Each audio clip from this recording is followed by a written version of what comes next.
फै जों सुंद'यै आसामनि हायुङारि हाग्रामानि सोमोन्दै मिन्थिनो। बेफोरो जाबाय काजिरङा, मानास, डिब्रु सैख'वा, नामेरि आरो अरां। गिबियावनो जों काजिरङानि सोमोन्दै मिथिग्रोनि। काजिरङा हाग्रामाया गलाघाट आरो नगावनि खावसे बाहागोआव दङ। बेखौ 1974 मायथाइयाव हायुङारि हाग्रामा महरै गायसननाय जादोंमोन। हानि बिबाङा 430 बर्ग किल'मिटार। काजिरङायाव गं थसेयारि गान्दा, मैदेर, मोसा, हलौ मोख्रा, मुफुर, हाग्रानि मैसो, मै, हाग्रानि मोसौ, सिसु, ना बायदि रोखोमनि दाउ मोनो। दायो फैदो मानासनि सोमोन्दै।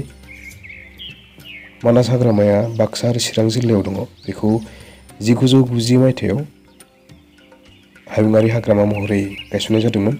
हानि बिबाङा 950 बर्ग किल'मिटार।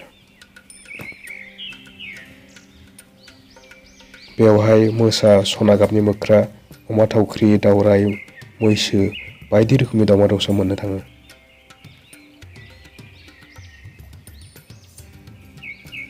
दायो फैदो डिब्रु सैख'वानि सोमोन्दै मिन्थिनि। डिब्रु सैख'वा हाग्रामाया तिनसुकिया जिल्लायाव दङ। बेखौ 1999 मायथाइयाव हायुङारि हाग्रामा महरै गायसननाय जादोंमोन। हानि बिबाङा 350 बर्ग किल'मिटार।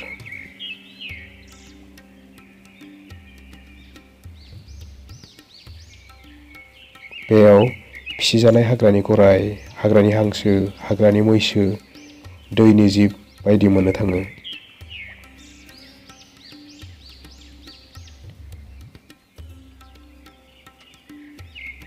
दायो फैदो नामेरिनि सोमोन्दै सुंद'यै मिन्थिनि। नामेरि हाग्रामाया सनितपुर जिल्लायाव दङ। बेखौ 1978 मायथाइयाव हायुङारि हाग्रामा महरै गायसननाय जादोंमोन। हानि बिबाङा 200 बर्ग किल'मिटार। नामेरि हाग्रामायाव फिसिजानाय हाग्रानि गराइ, हाग्रानि हांसो, मैदेर, 4 हारिसानि दावआं मोननो थाङो।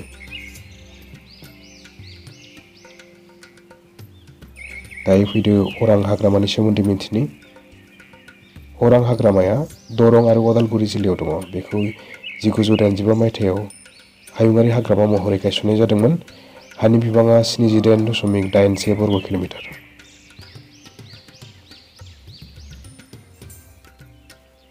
बेयाव गान्दा, मैदेर, मोसा, दाउ फेसा, दाउमासार, मोदाइ हांसो, दावराइ, मथाम बायदि रोखोमनि जिब जुनार मोननो थाङो।